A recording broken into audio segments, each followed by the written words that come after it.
शिवा पारासर और आप देख रहे हैं इंडिया 24 न्यूज का खास कार्यक्रम हेलो डॉक्टर शो।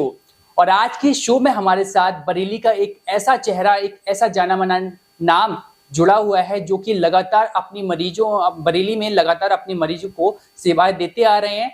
आंखों की हर बड़ी समस्या के लिए अगर नाम जाना जाता है बरेली में, तो एक नाम सबसे ज्यादा फेमस बरेली में है डॉक्टर कपिल अग्रवाल जी। तो आज के हेलो डॉक्टर के शो के हमारे गेस्ट हैं, स्पेशल गेस्ट कहें तो कम नहीं है। आज के हमारे शो के स्पेशल गेस्ट हैं डॉक्टर कपिल अग्रवाल जी, जो कि लगातार अपनी मरीजों को आंखों की हर बड़ी समस्या के लिए, किसी भी प्रकार के ऑपरेशन के लिए जो है लगातार सेवाएं देते आ रहे हैं। तो चलिए सीधे रूबरू कराते हैं डॉक्टर कपिल अग्रवाल जी से आपका। सर कैसे हैं आप? बढ़िया। नमस्कार सब लोगों को।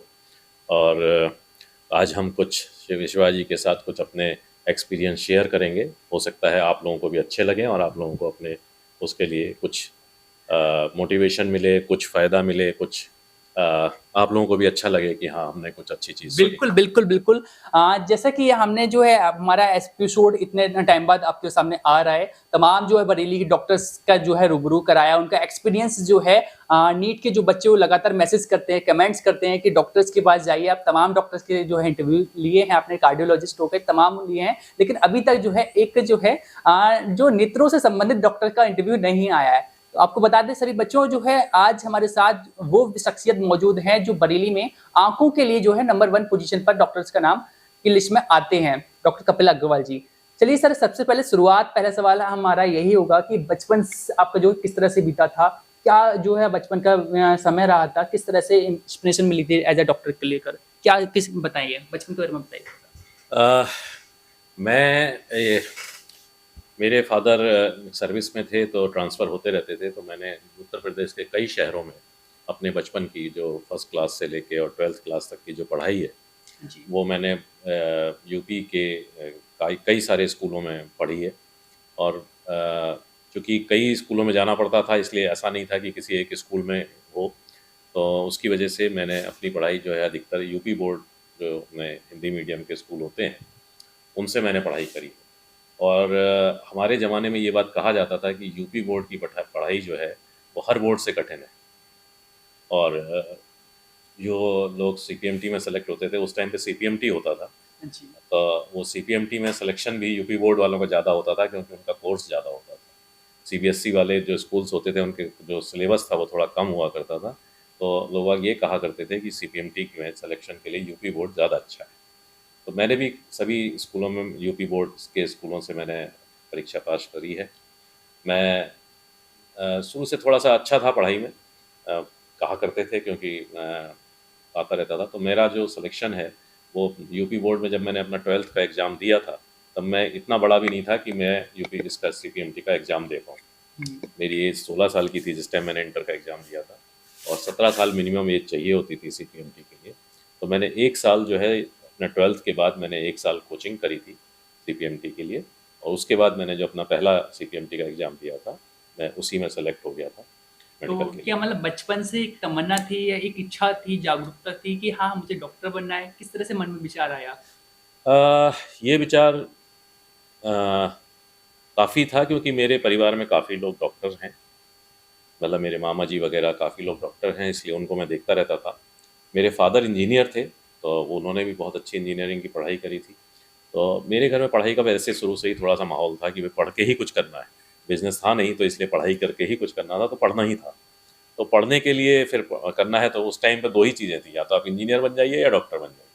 तो मैंने डॉक्टर चुना। मेरे को लगता था कि डॉक्टर बन के मैं शायद ज़्यादा लोगों की सेवा कर पाऊँगा और अच्छा कर पाऊँगा, तो इसलिए मैंने डॉक्टर मेडिकल ही चुना था शुरू से। हाँ, तो मान लीजिए डॉक्टर बनने की जो प्रेरणा थी वो मतलब परिवार से आपको मिली, जैसा कि आपने बताया। बचपन से कुछ और भी मन था कि हाँ मुझे डॉक्टर की जगह जो है इंजीनियर बनना चाहिए, फिर वकील बनना चाहिए, या अदर जो सबसे फेमस लाइन्स होती हैं बचपन में बिजनेसमैन बनना चाहिए? क्या एक अलग सा भी माइंड था आपका जो है किस तरह नहीं, का? कभी माइंड डिस्टर्ब नहीं हुआ इस बारे में। अगर जब 9th क्लास में मैंने ये सोचा कि साइंस लेनी है और साइंस लेके बाद करना क्या है, तो छोटा था मैं, काफ़ी मतलब 12-13 साल का बच्चा था मैं। लेकिन तभी मैंने ये सोच लिया था क्योंकि दिखता था कि मुझे कि भाई एक अगर हम अच्छा कर सकते हैं, हम पढ़ सकते हैं, मेहनत कर सकते हैं, तो डॉक्टर बनने में काफ़ी वो रहेगा। तो मैं शुरू से ही फ़ोकस था कि मुझे नहीं, मेडिकल ही करना है। तो मतलब बचपन से जो है जैसे आपने क्लियर है कि था कि मुझे डॉक्टर बनना है आगे। बचपन में किस तरह का मिजाज रखते थे डॉक्टर कपिल अग्रवाल जी? मतलब खेल-कूद वाला या किताबों में जो है डूबे रहने वाला, किस तरह का मिजाज था? वो कभी भी मैं ऐसा नहीं था कि मैं कोई कमरे में घुस के पढ़ता ही रहूँ, ऐसा मिजाज मेरा कभी भी नहीं था, आज भी नहीं है। हर चीज़ में थोड़ा-थोड़ा सा दखल ज़रूर रखते थे, चाहे वो खेल हो, चाहे वो ड्रामेटिक्स हो, चाहे वो घूमना-फिरना हो। बचपन से ही घूमने-फिरने का काफ़ी शौक है, तो वो था। खेल-कूद में भी लगभग मतलब जब भी वो उस टाइम पे जो भी कुछ खेलने को मिलता था, चाहे वो क्रिकेट हो, चाहे फुटबॉल हो, बैडमिंटन हो, तो वो अक्सर ज़रूर खेलते थे। ऐसा नहीं था कि पढ़ना है। मेरा हमेशा से सोच ये रही, शुरू में भी सोच में रही, इवन जब मेडिकल कर रहे थे हम तब भी कहते थे कि हम जितना कम मतलब हमको ज़्यादा पढ़ने से हमें फ़ायदा नहीं होता है। हमें उतना पढ़ना चाहिए जितना हम उसको अपने दिमाग में कैरी कर सकें। अगर हम उससे ज़्यादा पढ़ रहे हैं तो फिर वो उससे कोई फ़ायदा नहीं निकलता, इसलिए थोड़ा-थोड़ा सब कुछ करते रहना चाहिए। तो ऐसा बचपन का आपका कौन-सा ऐसा टर्निंग पॉइंट आया कि लगा आपको कि नहीं मुझे अब डॉक्टर बनना चाहिए? कुछ रहा था ऐसा? नहीं, कोई ऐसा टर्निंग पॉइंट नहीं था, वो फ़ोकस थे कि हमें कुछ पढ़ के ही करना है और पढ़ के करना है तो डॉक्टर ब जब सोच लिया कि डॉक्टर बनना है तो वो उसी तरह से सोचते रहे कि भई अब डॉक्टर बनना है तो डॉक्टर के हिसाब से पढ़ना है, साइंस पढ़नी है, बायोलॉजी पढ़नी है। तो उसी लिहाज से पढ़ते चले गए, आगे बढ़ते गए। बट जैसे वर्तमान समय में जो है एक नीट का अब जो डॉक्टर बनने के लिए नीट का एग्ज़ाम कंपल्सरी हो गया है। मतलब आपको अगर डॉक्टर बनना है तो आपको नीट का एग्ज़ाम देना पड़ेगा, जो कि जो है ऑल इंडिया रैंक पर होता है। किस तरह से जो आजकल के बच्चे जो है तैयारी कर रहे हैं नीट को लेकर, नीट के पेपर पेपर को लेकर, किस तरह से जो है अपने अनुभव से जो है आपका जो अभी तक अनुभव रहा है, अपने अनुभव से उन बच्चों को टिप्स देना चाहेंगे, किस तरह से जो है उनको तैयारी करनी चाहिए? कुछ बताएँ। देखिए ये आपने एक अच्छा सवाल पूछा है, क्योंकि हमारे समय में हमारा समय था 40 साल पहले, तो मैं बिल्कुल। 84 बैच का हूँ, आज 24 चल रहा है, मैं 40 साल पहले मेडिकल कॉलेज में घुसा था। तो उस ज़माने में और आज में बहुत फ़र्क है। उस ज़माने में कॉम्पिटिशन कम था, आज कॉम्पिटिशन बहुत हार्ड है। बहुत बच्चे आज की तारीख में बैठते हैं कॉम्पिटिशन में और सीटें बहुत ज़्यादा नहीं। अगर 20 लाख लोग एग्ज़ाम दे रहे हैं, तो 1 लाख बच्चे मैक्सिमम जो हैं सेलेक्ट हो पाते हैं। तो 20 में से 1 ही बच्चा सेलेक्ट होगा। तो ये स्थिति आज की है, तो बहुत ज़्यादा कॉम्पिटिशन है। इस मामले में मैं इसलिए बता पाऊँगा क्योंकि मेरी बेटी है, वो भी इस टाइम मेडिकल कर रही है और उसने अभी नीट का ही एग्ज़ाम दे के ही सब कुछ करा है। नीट यूजी दिया उसने, फिर नीट पीजी दिया। अब वो एमएस कर रही है, ऑप्थेल्मोलॉजी में ही एमएस कर रही है आजकल। तो मेरे को थोड़ा-सा मैं चूँकि उसके साथ भी जर्नी में रहा हूँ, तो इसलिए मैं बता सकता हूँ कि स्थितियाँ हैं वैसी ही लगभग जैसे पहले थी। पहले पढ़ाई के इतने अच्छे साधन नहीं थे। हमें जो पढ़ना था हमें नहीं मालूम होता था कि हम कोचिंग इतनी अच्छी नहीं थी, हमें इतना अच्छा तरीका नहीं था बताने का कि हमारे को क्या आएगा, क्या नहीं आएगा। फिर भी हमने भी कोचिंग करी थी, लेकिन सेल्फ स्टडी उस टाइम पे ज़्यादा होती थी। आज की तारीख में बच्चों के पास ऑनलाइन क्लासेस हैं, पढ़ने के लिए बहुत मटेरियल है। आजकल डिजिटल मीडिया का ज़माना है, तो डिजिटल बिल्कुल। एजुकेशन में कितना कुछ आप जितना चाहें आप पढ़ सकते हैं, जब चाहें आप पढ़ सकते हैं। तो तैयारी करने के भी अच्छे साधन हैं, लेकिन बेसिक वही है। बेसिक वही है कि आपको अपने तैयारी के लिए फ़ोकस होना पड़ेगा। आपको ये देखना पड़ेगा कि आपको कैसे एग्ज़ाम देना है, आपको कैसे प्रिपेयर करना है, कौन-कौन से सब्जेक्ट्स हैं, उनमें आपके कौन से सब्जेक्ट ज़्यादा अच्छे हैं, कौन से सब्जेक्ट थोड़े से कम अच्छे हैं। तो जो कम अच्छे हैं, उनको हमें ज़्यादा अच्छा प्रिपेयर करना है और जो अच्छे हैं, उनको भी हमें ध्यान रखना है कि हम उसमें नीचे ना हो जाएँ। तो बेसिकली इट्स ए प्लानिंग कि आपको जब 1 साल बाद एग्ज़ाम देना है, तो अपने कोर्स को हमें किस तरह से डिवाइड करना है, हमें किस तरह से पढ़ना है, किस चीज़ पे ज़्यादा ध्यान देना है, किस चीज़ पे हम ज़्यादा ध्यान देंगे और पता लगा उस पे क्वेश्चंस कम आए, तो उससे कोई फ़ायदा नहीं निकलेगा, समय की बर्बादी है वो। तो अगर हम इस तरह से अपने को प्लान करेंगे, अपने अगर हम मान लीजिए हम कोई कोचिंग कर रहे हैं, हम कोचिंग करते समय हम पढ़ रहे हैं, तो हम अपने टीचर्स के साथ हमें बैठ के थोड़ा-सा समझ उनके साथ डिस्कस कर लेना चाहिए कि भई हम ये ऐसे-ऐसे करें, तो हम ऐसे कैसे करें। हमेशा अच्छा रहता है कि हम एक टाइम टेबल बनाएँ कि हमें इस कोर्स को इतने सब्जेक्ट टाइम में पढ़ना है, उस टाइम में हमें क्या पढ़ना है। और चूँकि ये एमसीक्यू के क्वेश्चंस होते हैं, तो मल्टीपल चॉइस क्वेश्चंस में हमें एक अप्रोच ही हमारी डिफरेंट होती है। हम लिखने वाला अप्रोच नहीं है हमारी। हमें तो देखना है कि वो एक क्वेश्चन आया, उसके 4 जवाब हैं, 4 जवाबों में से कौन-सा जवाब अच्छा है। तो उसकी जो ट्रेनिंग है, वो तभी आ पाती है जब हम जितने ज़्यादा मल्टीपल चॉइस क्वेश्चन अटेम्प्ट करें।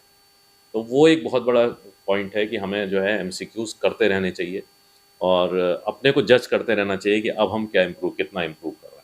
अगर हम इस तरह से प्रिपेयर करेंगे तो हमें ज़्यादा अच्छा हमें इसमें सफलता मिलेगी। जैसा कि पहले के समय की अपेक्षा आज के समय में जो है काफ़ी सारे साधन हो चुके हैं। कोचिंग सेंटर्स खुल चुके हैं, ऑनलाइन जो भी काफ़ी सारे जो रिसोर्सेज़ मिल चुके हैं बच्चों के लिए। पहले के टाइम में जिस तरह से तैयारी पहले भी बच्चों को जो है सेल्फ स्टडी करनी पड़ती थी, जो पहले के आपके समय में जो थे, और आज के समय में सेल्फ स्टडी मस्ट है, करनी चाहिए।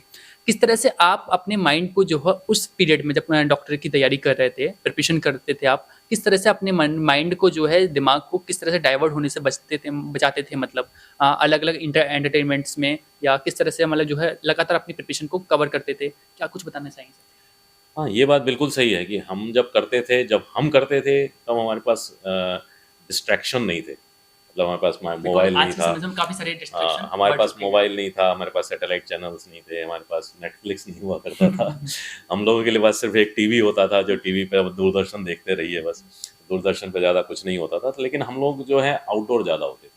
हम लोग खेलते ज़्यादा थे, हम लोग इधर-उधर जाते थे, कहीं भी थोड़ा बहुत जाना होता था तो समय ज़्यादा लगता था। तो उन सब चीज़ों की वजह से टाइम हमारे को भी कम पड़ता था पढ़ने के लिए। लेकिन आजकल डिस्ट्रैक्शन ज़्यादा है कि सोशल मीडिया भी है, नेटफ्लिक्स भी है, आपको वो भी देखना है। आपके लिए मतलब डिजिटल मीडिया में भी आप ये पढ़ रहे हैं, वो पढ़ रहे हैं, because too much of material is also a distraction. तो हमें इस चीज़ को ध्यान तो देना ही पड़ेगा कि हमें अपने टाइम, इसीलिए मैंने कहा कि making a time table is very, very necessary, कि हम टाइम टेबल बनाएँ कि हमें इतना पढ़ना है, हमें ये सब्जेक्ट इतने दिनों में पढ़ना है ही पढ़ना है। अब उसको हम चाहे दिन में 16 घंटे पढ़ के पढ़ें, चाहे दिन में 8 घंटे पढ़ के पूरा करें। हमें वो पूरा करना है। अगर हम नहीं करेंगे तो हमारा छूट जाएगा। अब हम उसके साथ अपने माइंड को फ्रेश करने के लिए हम, अगर कोई हमें पिक्चर देखनी है तो वो देख लें, हमें कुछ थोड़ा, लेकिन it should not be a distraction. ये it should be a relaxation for the mind, it should not be a pressure on the mind. ये ज़रूरी है आज के हाँ, जैसा कि देखा जाता है कि एक बच्चा जो है, 2 बच्चे फॉर एग्ज़ाम्पल लेते हैं। एक बच्चा जो है सिर्फ़ जो 3 से 4 घंटे तैयारी कर रहा है अपने दिन में। 1 घंटे जो है एक बच्चा जो है लगातार 18 घंटे, 19 घंटे में जो है लगा हुआ है एक रूम में बंद कर होके जो है पढ़ाई कर रहा है कंटिन्यू। कौन-सा बच्चा देखा जाता है, अधिकांश जो 4 घंटे वाला बच्चा पास आउट हो जाता है, अधिक मार्क लेके आता है, नंबर लेकर आता है, और 18 घंटे वाला जो है उससे कम नंबर लेकर आता है। इसके पीछे जो मेन सीक्रेट होता है, वो क्या होता है? किस तरह से बच्चे को तैयारी रियल में जो करनी चाहिए सर? एक्चुअली कितने घंटे हम पढ़ रहे हैं ये कोई क्राइटेरिया नहीं होना चाहिए। और सबसे अच्छी बात ये होती है कि जितना माइंड हमारा फ्रेश होगा, जितना रिलैक्स माइंड होगा, हम जितना हम पढ़ेंगे वो हम ज़्यादा ग्रैब करेंगे, हम ज़्यादा याद रहेगा। अगर हम थके हुए माइंड से हम पढ़ रहे हैं, नहीं हमें पढ़ना है, हमें पढ़ना है, हमें पढ़ना है, लेकिन हम उसको याद नहीं रख पा रहे हैं, तो वो पढ़ना बेकार है। ये जो आप कह रहे हैं कि 4-5 घंटे पढ़ने वाला सक्सेसफुल हो जाता है और 14 घंटे पढ़ने वाला नहीं हो पाता, ये इसके पीछे राज यही है कि जो 14 घंटे पढ़ने वाला है उसका फ़ोकस ये है कि मुझे 14 घंटे पढ़ना है। उसका इस बात पे फ़ोकस नहीं है कि मैं कितना याद कर पा रहा हूँ। जो 4 घंटे पढ़ने वाला है वो सोचता है मुझे 4 घंटे बाद जो है खेलने जाना है, मैं जल्दी-जल्दी 4 घंटे बढ़िया-बढ़िया सा पढ़ लूँ, याद करूँ और जाऊँ। तो उसका माइंड भी फ्रेश रहता है। लेकिन मैं, ये कोई क्राइटेरिया नहीं है कि हम 4 ही घंटे पढ़ना है या हमें 14 घंटे पढ़ना है। Criteria should be the preparation of the subject. ये हमें किस सब्जेक्ट में हमें कितना टाइम देना है, कहाँ पे देना है। इसलिए अगर हम पहले पूरे साल में अगर एक टाइम टेबल बना के चलेंगे, हमने सोचा कि हमने फिजिक्स पढ़नी है और फिजिक्स को हमने पूरे एक 3 महीने का एक बना के रखना है कि, या 4 महीने का हमने बनाया कि 4 महीने में हम एक पूरा कोर्स तैयार करेंगे। तो हमें वो 4 महीने के हिसाब से उसको डिवीज़न कर लेना चाहिए और 4 महीने में ख़त्म कर देना चाहिए, ताकि बाद में हमें उसको रिपीट करने का मौका मिले। अगर हम ये टाइम टेबल नहीं बनाएँगे, हम पढ़ तो 14 घंटे रहे हैं, लेकिन अगर हमारा कोर्स ही नहीं ख़त्म हो रहा तो हम क्या करेंगे? बिल्कुल। तो हमारा छूटेगा ना। मल्टीपल चॉइस क्वेश्चन तो सब सब्जेक्ट, सब चीज़ों पे आने हैं। तो फिर हम पता लगा 10 तो हमने बिल्कुल सही कर दिए और 4 हमारे वहाँ आते ही नहीं हमें, क्योंकि हमने पढ़े ही नहीं। तो ये नहीं होना चाहिए। बहुत वास्ट तरीके से मल्टीपल चॉइस क्वेश्चंस में सबसे बात यही है कि हमें पूरी नॉलेज चाहिए, हमें सेलेक्टिव नॉलेज से काम नहीं चलेगा। लेकिन मैं हमेशा कहता हूँ कि फ्रेश माइंड में पढ़िए। अगर आपका मूड थक रहा है, आप पढ़ाई छोड़ दीजिए। 10 घंटे 15 मिनट घूम आइए, जाइए चाय पी आइए, कॉफ़ी पी आइए, उसके बाद बैठ के आके फिर से पढ़िए, तो ज़्यादा अच्छा है। लगातार पढ़ना नुकसानदायक है। बिल्कुल। जैसे देखा जाता है कि पहले की अपेक्षा जो इतना टेक्नोलॉजी पे बेस्ड हो चुकी है एजुकेशन भी। एजुकेशन का जो है टेक्नोलॉजी में बहुत ज़्यादा जो है अपना योगदान हो चुका है। देखा जाता है जैसे ऑनलाइन जो संस्थान इस समय हो चुके हैं, जैसे फॉर एग्जांपल फिजिक्स वाला है। आप नीट की प्रिपरेशन बहुत अच्छे से कराते हैं और अधिकांश उनके बच्चे जो है टॉप के रैंक पर आते भी हैं। मान लीजिए एक बच्चा जो है नॉर्मली डिजिटल पर जो है कि लैपटॉप या फ़ोन पर, टैबलेट पर उसका जो है वीडियो देख रहा है, एजुकेशन अपनी ले रहा है डिजिटली। पता चला कि रास्ते में जो है एक छोटी सी नोटिफिकेशन आती है इंस्टाग्राम की रील्स की, उस पर उसने क्लिक किया और रील्स देखने लगा। उसको मैंने सोचा कि मैं आधे घंटे से पढ़ रहा हूँ, कोई दिक्कत नहीं है, 5 मिनट रील देख लेता हूँ। पता चला कि वो 5 मिनट की रील जो है 2 घंटे में तब्दील हो गई।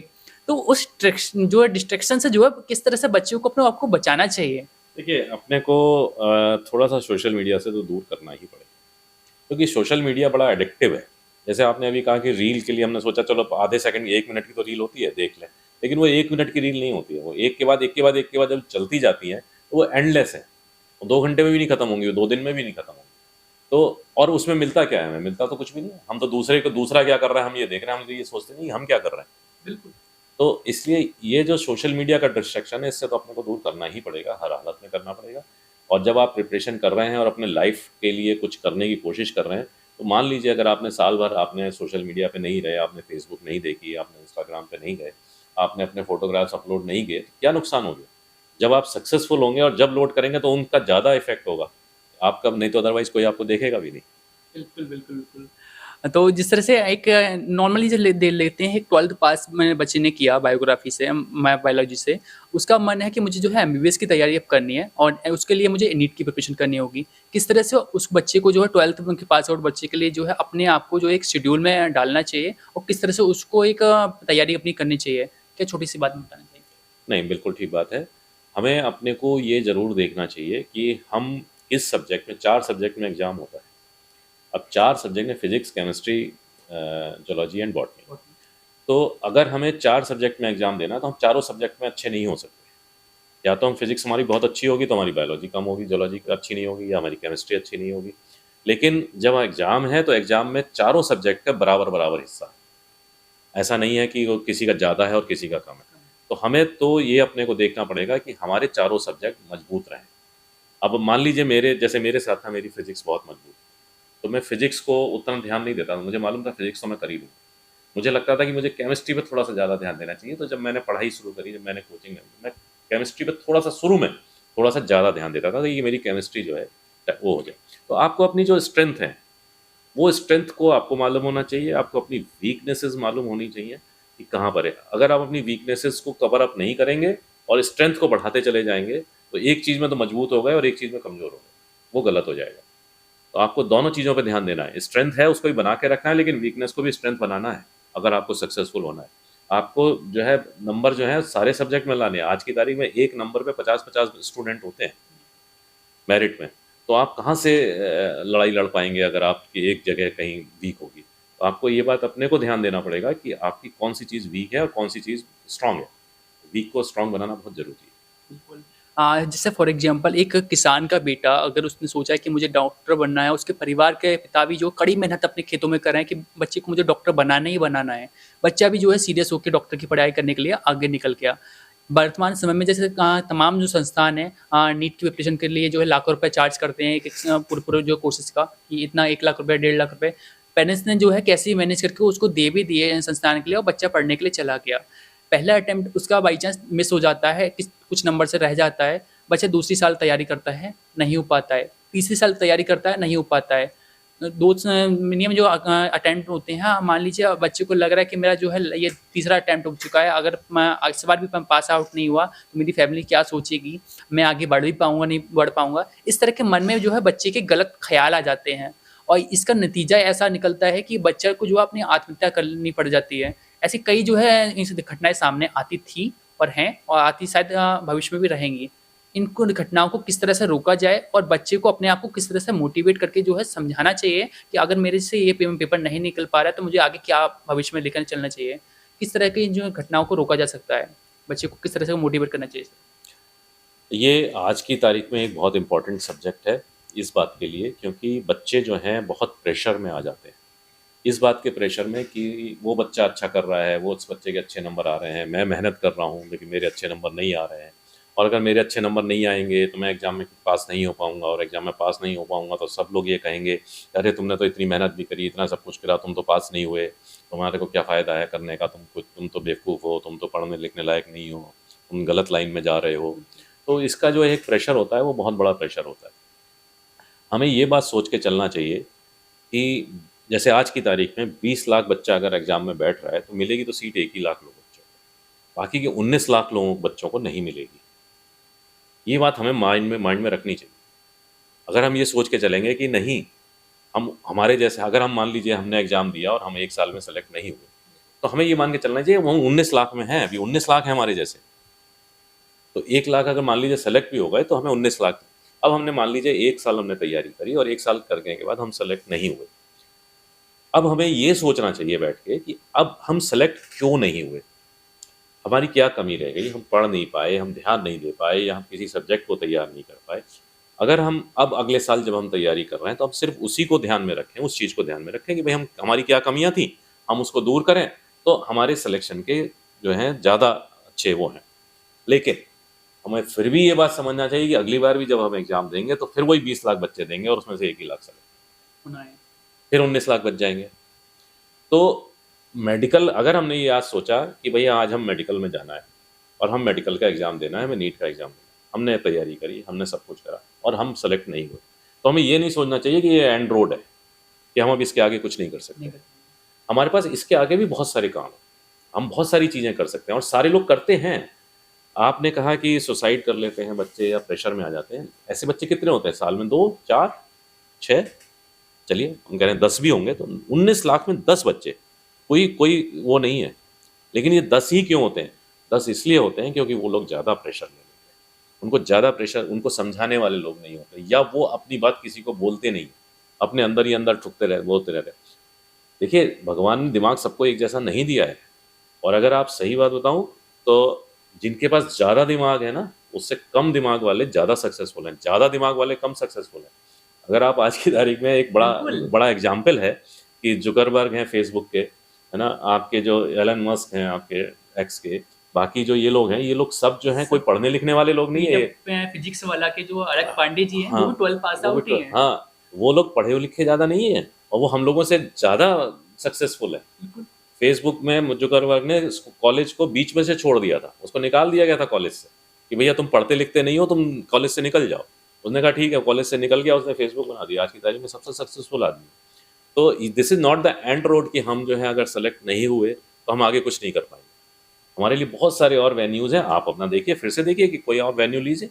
अगर आप कुछ नहीं मिलेगा तो आप ठीक है बीएससी करिए, एमएससी करिए, पीएचडी करिए, आप अच्छे से अच्छे टीचर बन सकते हैं।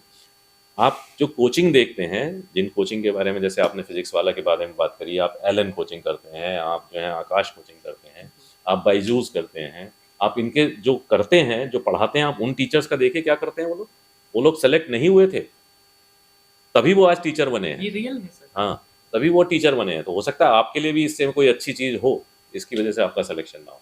तो चीज़ों को एक दूसरे से शेयर करिए, कोई परेशानी हो एक दूसरे को बताइए और फिर उसको उस चीज़ों को दूर करिए।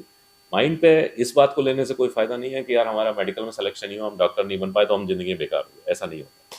तो अगर इस तरह से सोचेंगे तो बच्चों को ज़्यादा अच्छा रहेगा। एक नॉर्मल सा क्वेश्चन इस रही है, और जो ये नॉर्मल सा क्वेश्चन है शब्दों में, लेकिन ये एक बच्चे के लिए जो है, जो अपने आगे भविष्य की तैयारी कर रहा है, उसके लिए बहुत इंपॉर्टेंट है, ये महत्वपूर्ण क्वेश्चन है सर। एक बच्चे के, हाँ, भगवान ने हर बच्चे के लिए एक अलग टैलेंट दिया है, यूनिक टैलेंट दिया है।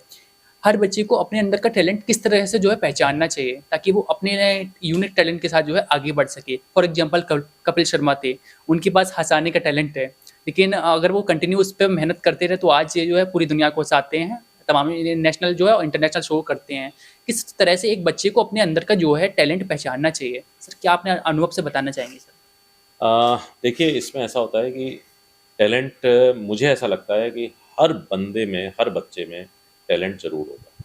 कोई भी बच्चा मुझे ऐसा नहीं मिला जिसको मैं कहूँ कि इसके अंदर कुछ नहीं। लेकिन हाँ, एक कोई स्ट्रीम लाइनिंग होती है चीज़ों की टैलेंट के लिए। कोई बच्चे खेलने के लिए बहुत अच्छे होते हैं। अब जब वो बच्चा खेलना शुरू करता है तो उसके माता पिता कहते हैं तुम तो पूरे टाइम खेलते ही रहते हो, तुम क्या करोगे, तुम पढ़ाई लिखाई तो करते नहीं हो, तुम पास नहीं होगे तो तुम क्या करोगे ज़िंदगी में। ऐसा होता नहीं है। सचिन तेंदुलकर भी 12वीं पास बड़ी मुश्किल से कर पाए। बिल्कुल। तो ये कोई वो नहीं है, लेकिन टैलेंट को पहचानना, अपने को वो देखना कि भाई आप क्या कर सकते हैं, क्या नहीं कर सकते हैं, ये बहुत ज़रूरी है। मैंने कहा ना, मेडिकल एक अकेला डॉक्टर बनना एक अकेली चीज़ नहीं है। अगर फिर भी आप डॉक्टर बनना चाहते हैं, आपको लगता है कि आप पढ़ाई में अच्छे हैं और आप कर सकते हैं, तो आप ज़रूर करिए। लेकिन आपको ये लगता है कि नहीं मैं ज़बरदस्ती कर रहा हूँ, मेरे से दूसरे ने कहा, मेरे पिताजी कह रहे हैं कि साहब मेरे को डॉक्टर बनना चाहिए, ये कोई तरीका नहीं। अगर हम जो है हमें लगता है कि हम कॉमर्स में बहुत अच्छे हैं तो व्हाई नॉट हम सीए बने। हमें लगता है कि नहीं हम लॉ में अच्छे हो सकते हैं तो व्हाई नॉट हम लॉयर बने। आज की तारीख में लॉयर सबसे ज़्यादा सक्सेसफुल है। तो ये सब चीज़ें आजकल गेम्स में देखिए, अब पहले ये होता था जब हम थे तब गेम्स वालों की कोई पहचान नहीं थी। अगर हम क्रिकेट खेलते रहते तो हम नहीं पहुंच पाते कोई। अब आज की तारीख में जो आप देख लो जितने भी आईपीएल में हमारे नए नए बच्चे खेलते हैं, है ना, कितने सारे खेलते हैं और कितने सारे सक्सेसफुल हैं। सब कोई ऐसा ही है, कोई ऐसा थोड़ी कोई पढ़ लिख के कोई क्रिकेट खेलेगा। तो टैलेंट को पहचानिए, गाने वाले हैं, सिंगर्स हैं, आप अच्छा गाना गा सकते हैं, आपको म्यूज़िक की पहचान है, आप म्यूज़िक में जाइए। आप फोटोग्राफी अच्छा कर सकते हैं, आप फोटोग्राफर बन जाइए। आप कोई स्पोर्ट्समैन अच्छे हैं, आप स्पोर्ट्समैन बनिए। आजकल हर चीज़ में एक पहुंचने का बहुत अच्छा तरीका है। इसलिए ये कोई डिसहार्टन होने वाली बात नहीं है कि साहब हम पढ़ने में अच्छे नहीं है तो हम कुछ नहीं कर सकते।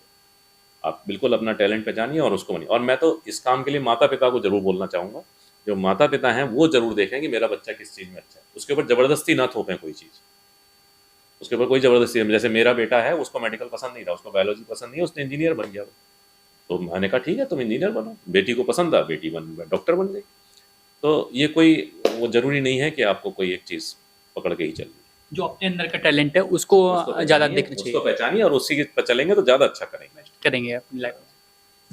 जिस तरह से देखा जाता है कि पुराने समय में जिस तरह से मरीजों का इलाज किया जाता था और आज के समय में टेक्नोलॉजी आने के बाद क्या कुछ आपको चेंजेस देखने को मिले हैं मरीजों के इलाज टेक्नोलॉजी आने के बाद?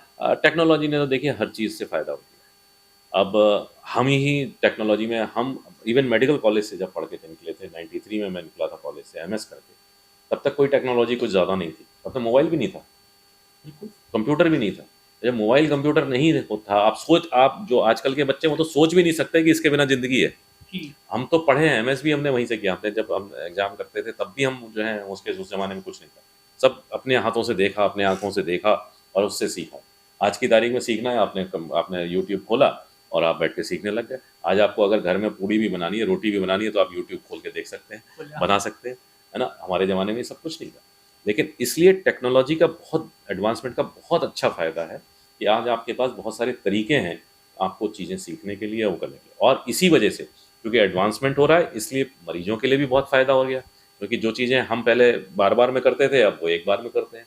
टेक्नोलॉजी हमें बहुत सारी चीज़ें देती है कि अब इस काम को इतने प्रिसिजन से कर सकते हैं, इतने अच्छे तरीके से कर सकते हैं कि हमारे रिजल्ट्स अच्छे हो गए। हम ऑपरेशन करते हैं, अच्छी मशीनों से करते हैं, रिजल्ट्स बहुत अच्छे हो गए। पेशेंट को पहले एक मोतियाबिंद का ऑपरेशन होता था, 1 महीने तक बिस्तर पे लेटना पड़ता था क्योंकि वो हीलिंग होती थी, बड़े चीरे लगते थे। अब आज की तारीख मशीनों से ऑपरेशन करते हैं, मरीज 4 घंटे में ठीक हो जाता है, अगले दिन से सारा काम करता है। तो बहुत एडवांसमेंट है, बहुत फ़ायदे हैं। ये तो हर फील्ड में है, मेडिकल में भी है और हर फील्ड में बहुत फ़ायदा है टेक्नोलॉजी का। इसे टेक्नोलॉजी के साथ तो चलना ही पड़ेगा। चलना चाहिए। सर जैसा कि कहते हैं कि एक किसी चीज़ का एडवांटेज भी होते हैं तो उसकी चीज़ जो है डिसएडवांटेज भी होते हैं। टेक्नोलॉजी आया है, बेस्ट है, लाइफ के लिए जो काफ़ी आसान उसने कर दिया है। लेकिन देखा जाता है कि जो आजकल के बच्चे टेक्नोलॉजी से इतना जो है इंक्लूड हो सकते हैं, फिज़िकली जो है गेम्स ना करके जो है टेक्नोलॉजिकल जो है गेम जो है उनको ज़्यादा प्रेफ़र करते हैं, दिखते हैं और उन पे जो समय बिताते हैं। टेक्नोलॉजी के जो है फॉर एग्ज़ाम्पल फ़ोन चला रहे हैं या टैबलेट चला रहे हैं, कंप्यूटर चला रहे हैं।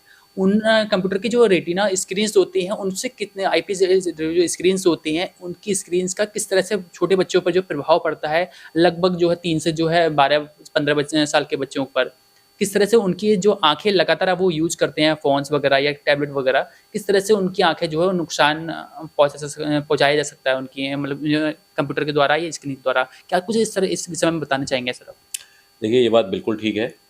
अगर हमारी ज़िंदगी में हम अपनी जो लाइफ़स्टाइल होती है, उसमें अगर हमारा कोई भी डिसबैलेंस होता है, तो चीज़ें बिगड़ने लगती हैं। वही हाल हमारा आज की तारीख में इस टेक्नोलॉजी का भी है, मोबाइल का भी है।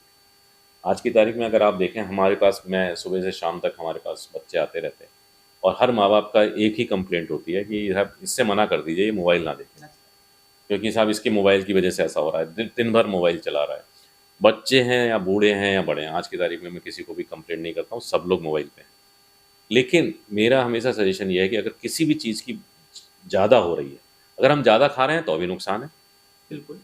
अगर हम ज़्यादा पढ़ रहे हैं तो भी नुकसान है, बिल्कुल। ज़्यादा हम टीवी देख रहे हैं तो नुकसान है, ज़्यादा मोबाइल देख रहे हैं तो भी नुकसान है। तो हर चीज़ की जो ज़्यादा है वो नुकसानदायक है। तो इसलिए हमें हर चीज़ में बैलेंस बनाना बहुत ज़रूरी है। मेजरली मैं आपसे पूछना चाहूँगा जैसे कि हम उस कंडीशन में ये जानते हैं कि हमारा जो फेसबुक पे हम रील्स देख रहे हैं, वीडियोस देख रहे हैं, उसमें हमारा कोई प्रॉफिट नहीं है।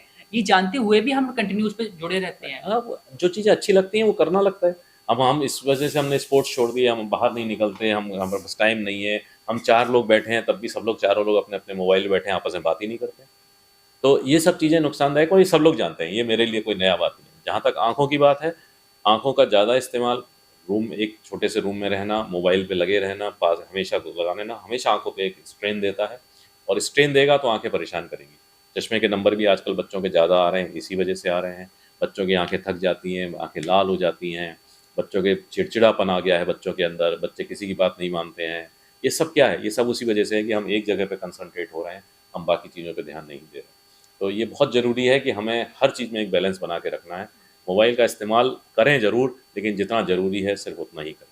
बिल्कुल। सर एक इसका मेजरली एक क्वेश्चन मेरा ये भी रहेगा कि आजकल की जो जनरेशन हम खुद देख रहे हैं, आप भी देख रहे हैं इस चीज़ के लिए कि आजकल जो छोटे-छोटे बच्चे होते हैं, जो ठीक से अभी बोलना भी शुरू नहीं कर पाए हैं, बच्चे रोने लगते हैं, तो उनकी माएँ जो हैं फ़ोन खोला और यूट्यूब खोला उसमें और मैं तोता हरे रंग का हूँ दिखता, उसको प्ले किया वीडियो को और बच्चे के सामने रख दिया। बच्चे का रोना शुरू ऑफ हो जा बंद हो जाता है। लेकिन वो इसका डिसएडवांटेज लेते हैं कि छोटी-सी जो नन्ही सी जान जो है, जो इसको अभी ठीक से बोलना भी नहीं आ पाया है, उसकी आँखें जो है छोटी-सी हैं, नम सी हैं। उस फ़ोन की स्क्रीन से उसकी बच्चे की आँखों पर कितना असर पड़ सकता है सर? और क्या बच्चों को जो है आगे की उसकी ग्रोथ में डिसएडवांटेजेस सामने आ सकता है? देखिए बच्चे ये वाली बात है कि वो बच्चे को छुपाना है, बच्चे को वो रो रहा है तो खाना चलो नहीं खा रहा खाना है। नहीं खा रहा है तो उसके सामने मोबाइल रख देना है। बिल्कुल, देखिए, आज हमारे पास ये है कि हमारे पास मोबाइल है, हमने मोबाइल रख दिया। मोबाइल से क्या होता है?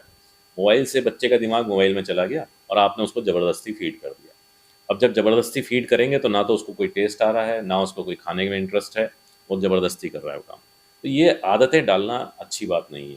हमें माँ-बाप को भी ये बात समझनी चाहिए कि हमें अपने बच्चों के साथ टाइम बिताना है, तो अच्छे ढंग से बिताना है, ये सब काम नहीं करने देना। और भी तो पहले भी तो बच्चे होते थे, तब क्यों नहीं होते थे? जब मोबाइल नहीं था तब भी तो बच्चे पलते थे।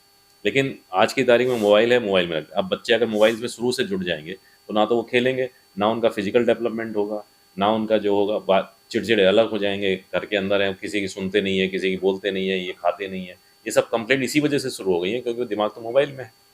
बिल्कुल। सर जैसे देखा जाता है कि आजकल के जो 5 साल के बच्चे भी देखें, 4 साल के बच्चे देखें, उनकी आँखों पे चश्मा लग गया है। तो इसका मेनली जो कारण क्या होना जो है कारण क्या होता है? देखिए, इसका कारण ये नहीं है कि अकेला मोबाइल है। इसका कारण जो है हम लोगों के एटमॉस्फेयर जिसमें हम लोग जिसमें रहते हैं। पहले हम लोग आउटडोर में ज़्यादा रहते थे, नंबर कम आते थे। अब जब चूँकि हम इंडोर में रहते हैं तो हमारी आँखों पे लगातार थोड़ा-सा स्ट्रेन पड़ता है और उसकी वजह से नंबर जल्दी आ जाते हैं। पहले बच्चे पढ़ते कम थे, तो इसलिए पता भी नहीं चलता था कि हमारा आँखें वीक हैं। तो 12-14 साल, 15 साल की उम्र में जाके पता लगता था, तब होता था। आज की तारीख में 5 साल का बच्चा जब ब्लैक बोर्ड पे नहीं देख पाता है, तो पता लग जाता है कि साहब उसकी आँखें वीक हैं। लेकिन हाँ, डेफ़िनेटली खान-पीन का, रहन-सहन का और मोबाइल का, इन चीज़ों की वजह से डेफ़िनेटली बच्चों में नंबर जो है जल्दी आने लगा। बिल्कुल। सर जैसे खान-पीन की खान-पान की आपने बात करी। जैसे कि आजकल जो है पहले के टाइम में जो है फल-फ्रूट बच्चों माएँ जो हैं अपनी फल-फ्रूट ज़्यादा देती थी बच्चों को जो है। आज के समय में जो है वही माएँ जो हैं मम्मी जी, पापा जी जो है अपने बच्चों को चाइनीज़ फूड ज़्यादा देते हैं कि बच्चे को भूख लग रही है, ठीक है पिज़्ज़ा ऑर्डर कर दीजिए ज़ोमैटो से या डोमिनोज़ से। पिज़्ज़ा हो गया, ये मोमोज़ हो गए स्पेशली फॉर मोमोज़। तो ये मोमोज़ की जो चटनी होती है जिसमें अजीब केमिकल होता है अजीनोमोटो जो कि बताते हैं कि साइंटिस्ट के द्वारा प्रूव हो चुका है कि सेहत के लिए बेहद हानिकारक होता है। लेकिन बच्चे इसको जानते हुए भी माँ-बाप जानते हुए भी उन बच्चों को खिलाते हैं। मोमोज़ लगातार खाने से जो है जो बच्चे लगातार खाते हैं उनकी कई बच्चों की मौत भी हो चुकी है। इस तरह की घटनाएँ भी सामने आई हैं। कितना जो है ये चाइनीज़ फूड बच्चों के लिए हार्मफुल है। सर क्या कुछ बताना चाहेंगे? देखिए वही बात है कि अगर हम सिर्फ चाइनीज़ ही खाने लग जाएँगे तो हमें भी चाइना में चले जाना चाहिए। खैर ये जोक्स अपार्ट बट हम लोगों को अपनी डाइट को बैलेंस रखना है। मतलब ज ये नहीं है कि हम मना कर रहे हैं कि आप चाउमीन नहीं खाइए, लेकिन ये नहीं है कि आप रोज़ाना चाउमीन खाना शुरू कर दिए। आप रोज़ाना पता लगा आपने रोटी, दाल-चावल छोड़ दिए हैं, मोमोज़ खा रहे हैं, बर्गर खा रहे हैं, पिज़्ज़ा खा रहे हैं। हमें ये देखना चाहिए कि जहाँ के ये डिशेज़ हैं, चाइना की डिशेज़ हैं या मान लीजिए इटली की डिश है या वो है, वहाँ पर क्या खाते हैं लोग? तो वहाँ पे वो लोग खाते हैं। अब चाइना में जाइए, आपको चाइनीज़ खाते हैं, लेकिन वो चाइनीज़ खाते कैसे हैं? वो हम नहीं करते। वो लोग साथ में हरी सब्जियाँ जो हैं नूडल्स में डाल के खाएँगे, सैलेड खाएँगे, फ्रूट्स खाएँगे। आप जितना फ्रूट्स वो लोग खाते हैं, आप वहाँ अगर आप वहाँ घूमने जाइए तो वहाँ पे हर जगह फ्रूट्स ही फ्रूट्स रखे होते हैं। मिलेंगे। आपको ग्लास में भर-भर के फ्रूट मिलते हैं कि आप ये एक-एक ग्लास फ्रूट खाता है आदमी। हम लोग क्यों नहीं खाते? ठीक है, चाउमीन खाइए लेकिन साथ में फ्रूट भी तो खाइए। तो हम पता लगता है हम सिर्फ मोमो खा रहे हैं तो मोमो ही खा रहे हैं। कच्चा मोमो, स्टीम मोमो, मैदा का मोमो और उस पे भी लाल चटनी। तो ये तो सबको मालूम है कि ये चीज़ अच्छी नहीं है, टेस्टफुल तो लगती है लेकिन अच्छी तो नहीं है। लेकिन हमें फिर भी अगर हम ये अपने को इग्नोर बने रहें, अज्ञानी बने रहें, तो क्या कर सकते हैं?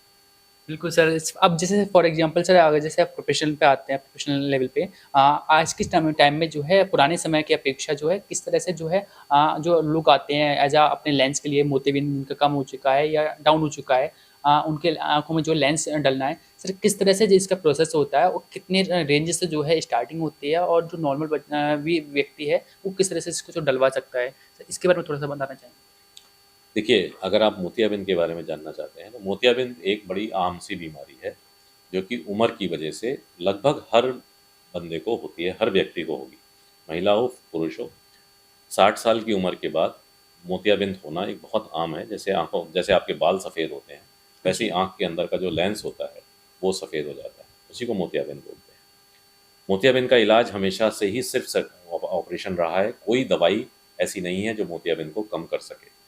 इसलिए मोतियाबिंद का सिर्फ ऑपरेशन ही एकमात्र इलाज है। अब टेक्नोलॉजी के एडवांसमेंट के साथ मोतियाबिंद के ऑपरेशन बहुत आसान हो गए हैं मरीज के लिए, क्योंकि हम अब जितने भी ऑपरेशन होते हैं उसकी फेको एमल्सिफिकेशन एक विधि होती है जिससे हम मोतियाबिंद निकालते हैं, और उसके बाद आँख के अंदर एक लेंस होता है, जो हम पुराना लेंस हमने जैसे जिसमें मोतियाबिंद हो गया उसे निकाल दिया और उसकी जगह एक हम नया लेंस लगा देते हैं। अब नए लेंस जो आते हैं वो पहले बड़े सिंपल आते थे, अब बहुत सारे तरीके के लेंसेज आते हैं जिससे हमें देखने में बहुत फ़ायदा होता है। छोटे छेद से ऑपरेशन होता है, तो 1 दिन के अंदर घाव भर जाता है। कोई रेस्ट की ज़रूरत नहीं है, किसी तरह के ज़्यादा मेडिकेशन की ज़रूरत नहीं है। कोई ऐसा नहीं है कि आपको हमें 7 दिन जो है नहाना नहीं है या 10 दिन हमें नहाना नहीं है, हम फिर अगले दिन से नहा सकते हैं। हम अगले 2 दिन बाद काम कर सकते हैं। सब कुछ मतलब अब बहुत ईज़ी हो गया है, और लेंसेज इतने अच्छे हो गए हैं कि हमें ऑपरेशन के बाद अब चश्मा लगाने की भी ज़रूरत बहुत कम होने लगी है। इस तरह के भी लेंसेज आ गए हैं जिसमें हमें दूर, पास दोनों में से किसी तरह का कोई चश्मा लगाने की ज़रूरत नहीं। तो अब हमारे पास बहुत सारे ऑप्शंस अवेलेबल हैं और टेक्नोलॉजी की वजह से बहुत फ़ायदा हो गया है। अब मोतियाबिंद का ऑपरेशन ऐसा नहीं रह गया कि कराना है तो यार सोचना पड़ेगा, 1 महीने की छुट्टी ले लो तब कराना है। ऑफ़िस वाले आते हैं, हमारे यहाँ ऑपरेशन कराते हैं, अगले दिन से ऑफ़िस में जाते हैं। बिल्कुल। और अगले दिन से नहाते हैं, अगले दिन से खाना खाते हैं, अगले दिन से मोटरसाइकिल चलाते हैं, कार चलाते हैं। तो अब तो बहुत एडवांसमेंट हो गया है मोतियाबिंद के ऑपरेशन में। बिल्कुल। हाँ सर, जैसा कि ये नॉर्मल व्यक्ति है, जैसे इसकी एज 40 साल हो चुकी है, इनकी मोतियाबिंद का जो आँखों का लेंस की दूरी जो है बिल्कुल कम हो चुकी है, ठीक से नहीं देख पा रहा है। अगर वो आइनोवा हॉस्पिटल आपका जो है आते हैं, आपसे मिलते हैं, तो किस तरह से मिनिमम रेंज में भी जो है वो अपनी आँखों का इलाज करा सकते हैं? ये इसके लिए जो पैसा है कि हमारा कितना खर्चा होगा, इसकी हाँ कोई जी, लिमिट नहीं है। एक कन्फ्यूजन अक्सर रहती है। इसकी कोई लिमिट नहीं। हमारे यहाँ अब जैसे मान लीजिए कोई हमारे यहाँ भी आता है तो उसका ऑपरेशन जो है, अगर उसके पास जैसे आजकल आयुष्मान योजना जो हाँ है जी। बहुत अच्छी वो चल रही है जिसमें फ्री बिल्कुल, में ऑपरेशन बिल्कुल। होता है, तो वो भी हमारे यहाँ होता है। अगर किसी का हेल्थ इंश्योरेंस है तो हम हेल्थ इंश्योरेंस में भी कैशलेस में सारा होता है, तो जितना इंश्योरेंस कंपनी देती है उतने में आपका ऑपरेशन हो सकता है, आपको कोई पैसा देने की ज़रूरत नहीं है। और अगर आपको मान लीजिए पैसा दे के भी आपको करना है, तो वो आपके ऊपर डिपेंड करता है कि आप कौन-सा वाला लेंस डलवाना चाहते हैं। हमारे यहाँ 5,000 में भी ऑपरेशन है, 8,000 में भी ऑपरेशन है, 40,000 में भी ऑपरेशन है। तो इसलिए ये पर्सन टू पर्सन और आपकी डिमांड कि आप क्या चाहते हो उस पे डिपेंड करता है। ऑपरेशन तो हम नहीं करना है, ऑपरेशन तो अच्छा होगा ही होगा, लेकिन उसमें जो सामान लगेगा या जो उसमें जो लेंस पड़ेगा उसकी कीमत होती है, उसी हिसाब से उसके पैसे होते हैं। तो बिल्कुल। इसलिए हर एक के लिए हर तरह का है। ये नहीं सोचना है कि साहब नहीं आइनोवा अस्पताल में तो साहब सिर्फ अमीरों का इलाज होता है, नहीं ऐसा नहीं होता। यहाँ पे हमारे पास अमीर अगर 10% है तो 90% गरीब है हमारे, ऐसा नहीं है। तो इसलिए सब तरह का इलाज होता है। हर तरीके से होता है। सर एक चीज़ माइंड अधिकांश जो है लोगों का क्वेश्चन भी ये रहा था कि जब वो भी आपसे मेरी बात हो या मुलाकात हो या इंटरव्यू हो, तो उसे क्वेश्चन मेजरली और आपसे के अलावा जो है तमाम जो लोगों में ये कन्फ्यूजन बनी भी रहती है। जो एक ये क्वेश्चन है कि एक लेंस जो होता है मिनिमम जो है 10,000 की रेंज से स्टार्ट हो जाता है, 5,000 की रेंज से ज़्यादा बताया हो जाता है। 5,000 वाले लेंस में, 10,000 वाले लेंस में, 30,000 वाले लेंस में, 40,000, 50,000 जो रेंज बढ़ जाती है। इन लेंसों में जो है डिफरेंस क्या होता है सर? और इनके एडवांटेज, डिसएडवांटेज क्या-क्या होते हैं? नहीं, नहीं, देखिए ऐसा है कि बेसिकली क्या होता है, लेंस के अपने फंक्शंस होते हैं। अब आजकल बहुत सारे लेंस बनते हैं, जैसे हमारी जो बेसिकली जो देखने की वो होती है, वो 3 तरह की हमारी विज़न होते हैं। एक होता है दूर की निगाह, एक होती है हमारी इंटरमीडिएट निगाह जिसमें हमारा कंप्यूटर आता है, हमारी दूर की निगाह, बीच की निगाह आती है, और एक होती है हमारी पास की निगाह।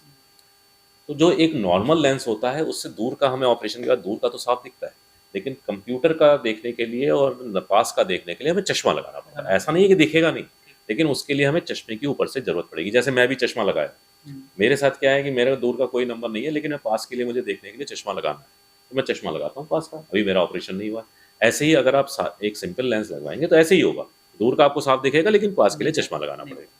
लेकिन अब जैसे एडवांसमेंट हुए तो कुछ ऐसे लेंसेज आ गए कि हमें दूर के लिए भी चश्मा लगाने की ज़रूरत नहीं है, हमें कंप्यूटर के लिए भी चश्मा लगाने की ज़रूरत नहीं है। कभी कभी ज़रूरत पड़ी तो पास का चश्मा लगा लिया। तो अब वो जो लेंस आया वो थोड़ा महंगा हो गया, तो उसकी वजह से कॉस्ट बढ़ गई। अब ऐसे लेंसेज आ गए, मल्टीफोकल लेंसेज और एडवांस ईडॉफ लेंसेज, जिसमें कि हमें पास के लिए भी ज़रूरत नहीं है चश्मा लगाने की। तो अब अगर हमें उस लेंस को जाना है तो हमें थोड़ा सा जिसमें हम तीनों तरफ जो देखना आप देख पाते हैं। अगर हमें वो देखना है तो हमें थोड़ा सा महंगा लेंस पड़ेगा। अगर हम चाहते हैं कि नहीं भाई हम नॉर्मल जैसे देखते हैं दूर का हमें दिख जाए, पास के लिए हम चश्मा लगा लेंगे, सस्ता लेंस भी काम उतना ही करते हैं लेंस। अब किस तरह से काम कर रहे हैं ये बस थोड़ा सा होता है, उसकी वजह से लेंस महंगे हो जाते हैं। महंगे और सस्ते हो जाते हैं। चलिए सर, अभी फ़िलहाल में जो है आपने इतना खास समय हमें दिया, इसके लिए बहुत बहुत शुक्रिया। और सर एक लास्ट सवाल जो है, आम बरेली की जनता के लिए आपका क्या होने वाला है? अपने आप को किस तरह से हेल्दी रख सकते हैं? क्या कुछ सर बताना चाहेंगे?